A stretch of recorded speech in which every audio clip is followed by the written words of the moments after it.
you say that your quote about faith. First, tell me it real quick. Faith based on that one. Faith based on understanding.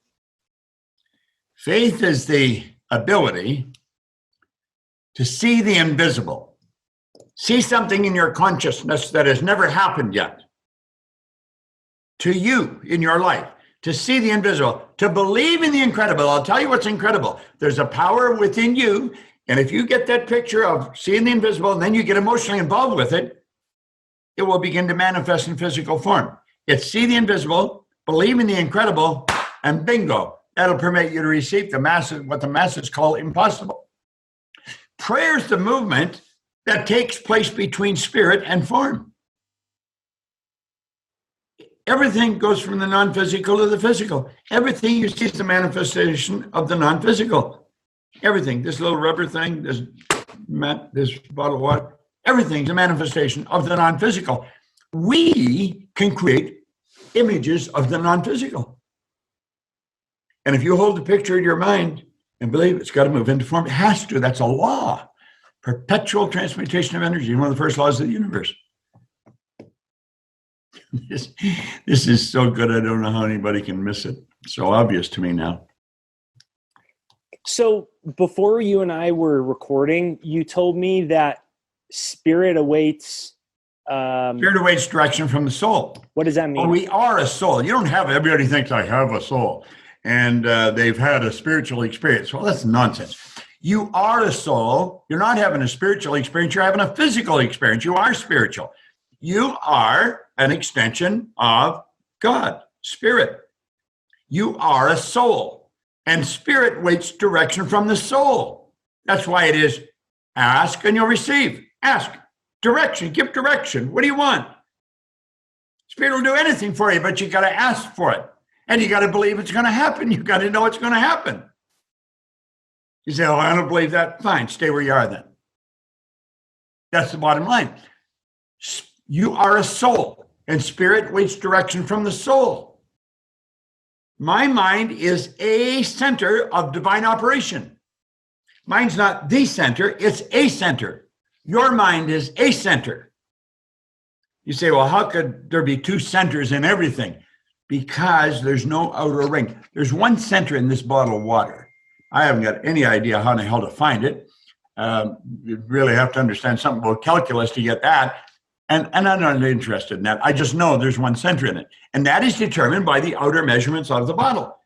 But when you're dealing with something that has no outer measurements, any point center.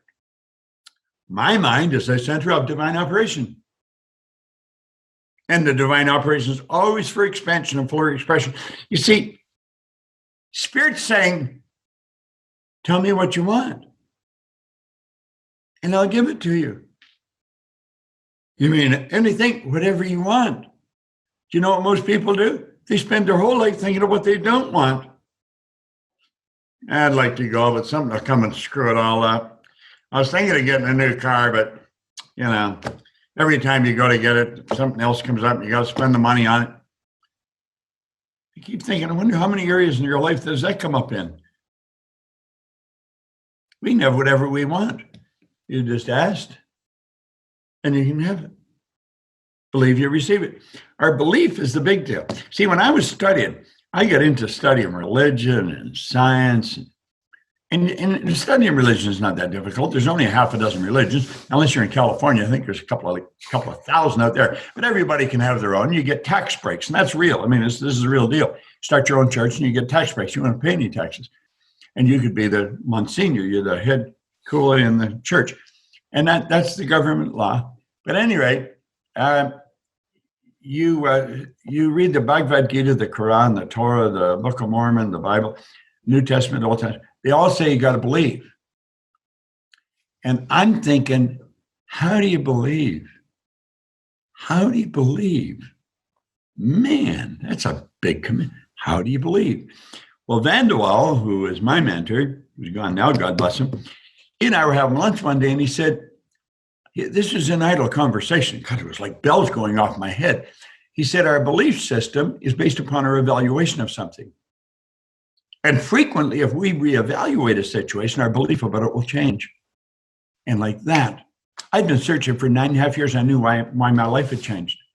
I kept reevaluating all this information, who I was. I kept reevaluating it. This isn't me. This is my body. Nobody ever says am hand. It's my hand. Not am head, my head. My hand. My body. Who am I? Aha. I am spirit. I'm not having a spiritual, I'm having a physical experience. I moved into my body and I will move out of it. There's no such thing as death. If nothing's created or destroyed, that just postulates the theory of life. I like the way Earl put it. He said, most people, when their heart stops beating, it'll be a formality. They were dead their whole time. They never lived.